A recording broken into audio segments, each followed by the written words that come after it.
Vous parlez, les dirigeants européens en général, d'un partenariat avec l'Afrique. Mais il faut faire attention, parce que le mot partenariat est un mot qui a un sens, qui a une signification. Un partenariat, ça veut dire travailler ensemble à des objectifs communs dans le respect de l'autre. Ça veut dire que partenariat est évidemment incompatible avec toute approche impériale, néocoloniale, etc. Alors partenariat, c'est effectivement partager les meilleures technologies de santé, effectivement, et utiliser les brevets pour refuser de partager cette technologie avec les pays africains, ça, c'est une approche néocoloniale. Partenariat, c'est respecter tous les réfugiés qui viennent de l'Ukraine et tous les réfugiés en général, peu importe la couleur de leur peau. Et enfermer des réfugiés africains, ça, c'est une approche néocoloniale. Partenariat, c'est aussi accepter que les Africains développent leurs propres alliances, leurs propres voies, sans que l'Europe vienne faire la leçon, parce que ça aussi, ça serait une approche néocoloniale. Alors, décortiquons une à une ces politiques européennes et voyons si nous sommes dans l'impérialisme, le colonialisme ou la coopération et le partenariat. Parlons du Sahel d'abord. Évidemment, nous voulons tous la paix, la stabilité, la sécurité, nous en avons besoin. Mais quand des dirigeants européens veulent expliquer comment créer la stabilité dans la région, je pense qu'ils sont souvent mal placés. Mal placés parce qu'évidemment, aucun dirigeant européen ne devrait parler de la région sans d'abord se rappeler, regretter et condamner l'invasion de la Libye et la guerre qui a été portée en Libye, qui a détruit un pays et déstabilisé la région. Prenons aujourd'hui les conséquences de ces interventions. Nous parlons de coups d'État, mais au Mali, au Burkina Faso, même les coups d'État semblent moins contestés parfois que la présence militaire de certains pays européens. Certains y voient même un retour à la souveraineté. Alors ça, il faut quand même peser l'impact de cette intervention européenne ou des pays européens. Alors moi j'entends que les peuples du Sahel veulent se libérer de la subordination à l'Europe, qu'elle soit militaire, économique, monétaire. Et je pense que si l'Europe veut un partenariat avec l'Afrique, nous devons entendre ce cri des peuples aussi au sein de cette Assemblée.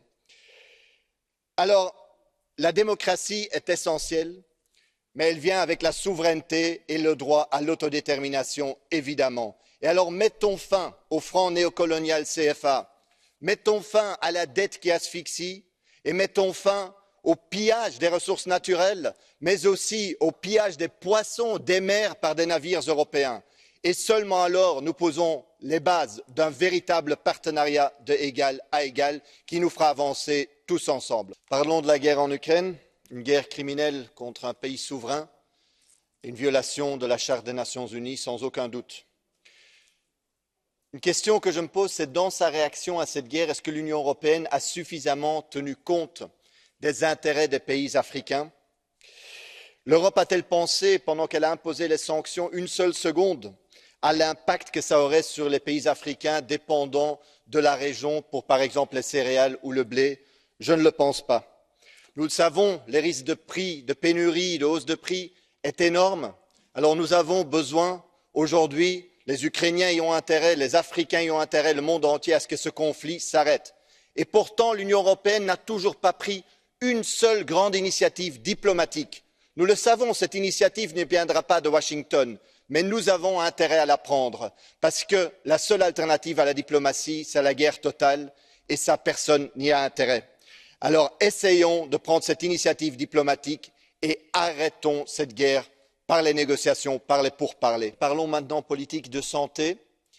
C'est ici, je pense, que la rhétorique, la différence entre la rhétorique et la réalité s'exprime de manière la plus claire. Officiellement, nous étions tous solidaires face à la pandémie, mais dans la réalité, quand l'Union africaine nous a demandé de partager la technologie du vaccin et des thérapies en levant les brevets, l'Union européenne, la Commission européenne a fait obstruction, a refusé de partager la technologie. Pourquoi? D'une part, pour protéger le monopole technologique des entreprises pharmaceutiques européennes, et d'autre part, parce que cette nouvelle technologie ARN messager pourrait aussi servir à l'avenir pour produire d'autres vaccins. Donc plutôt de partager la technologie et de se battre ensemble contre tous les défis futurs aussi en matière de santé publique, la Commission européenne a donné priorité aux profits et aux monopoles technologiques. Et ça, franchement, ce n'est pas un partenariat, ça vraiment, c'est une vision néocoloniale ancienne avec laquelle nous devons rompre aujourd'hui. Considérons la question de l'enseignement, de l'éducation. En théorie, tout le monde sera d'accord pour dire que c'est important, évidemment. Tout le monde le clamera haut et fort. Mais quand même, nous voyons qu'aujourd'hui, sous la pression du Fonds monétaire international, et nous connaissons les liens aussi entre l'Union européenne et le Fonds monétaire international, symboliquement, d'une part, l'ancienne présidente du FMI est maintenant présidente de la Banque centrale européenne. D'autre part, la présidente maintenant du FMI, c'est une ancienne commissaire européenne. Donc voilà, ça ressemble parfois un peu à des arrangements entre amis. Mais soit, ce Fonds monétaire international conseille, fait pression aujourd'hui sur différents États, le Sénégal, le Mali, le Burkina Faso, le Niger, pour réduire les dépenses publiques. Mais ça veut dire aussi réduire les dépenses pour l'enseignement, les ressources possibles et disponibles pour l'enseignement. C'est quoi comme contradiction? Dire d'une part que l'enseignement c'est important, mais entre-temps pousser les États à réduire les dépenses publiques. Ça n'a pas de sens. Donc si l'Union européenne est sérieuse dans son partenariat pour l'enseignement, alors il faut arrêter, il faut prendre ses distances, rompre avec ces politiques du Fonds monétaire international. Permettez-moi en commerce et coopération d'être un peu terre à terre, un peu concret. Tout d'abord, un vrai partenariat devrait voir effectivement la fin des accords de partenariat économique iniques. On devrait arrêter d'utiliser les régimes commerciaux préférentiels comme outil géopolitique. Et pour être plus terre à terre aussi, est-ce que ceci va signifier que nous n'écoulerons plus le poulet européen sur les marchés africains, étouffant littéralement le poulet africain? C'est des questions qui se posent, mais il y a une question plus importante. Dans le cadre de ce partenariat, vous savez que la conférence des Nations unies sur le commerce et le développement a calculé que l'Afrique, seulement en flux illicites, perd 89 milliards de dollars par an. Alors l'Europe peut arrêter ça, peut y contribuer avec un registre mondial financier, avec une vraie liste noire des paradis fiscaux, une vraie transparence, mais elle ne le fait pas. Et du coup, ce pillage financier économique aux relents néocoloniaux continue. Alors c'est le moment pour un vrai partenariat de mettre fin à cela aujourd'hui et pas demain. Parlons politique climatique. Aujourd'hui, nous nous rappelons tous du ministre des Affaires étrangères du Tuvalu qui, les pieds dans l'eau, demandait une action plus ambitieuse en matière climatique parce que son pays risque tout simplement de disparaître. Les pays de l'Union européenne, vous le savez, sont responsables depuis le début de l'ère industrielle de plus ou moins un quart de toutes les émissions de CO2, l'Afrique moins de 3%, je crois, et les pays insulaires moins de 1%. Et pourtant, ce sont eux qui souffrent aujourd'hui les conséquences les plus sérieuses, les pires. Et alors, que devrait faire un partenaire sérieux? Tout d'abord, il devrait tout faire pour soutenir et sauver ces pays. Et là, on voit que malheureusement, l'Union européenne réduit seulement ses émissions, veut réduire seulement de 55% d'ici 2030, tandis que la science demande 65%.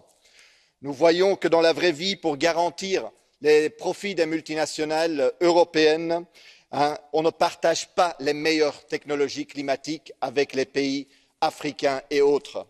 Et finalement, je veux conclure là-dessus, nous ne respectons pas en tant qu'Union européenne les promesses faites aux pays en développement par rapport aux moyens pour s'adapter au changement climatique. Alors pouvons-nous vraiment parler d'un partenariat respectueux et équilibré? Je ne le crois pas.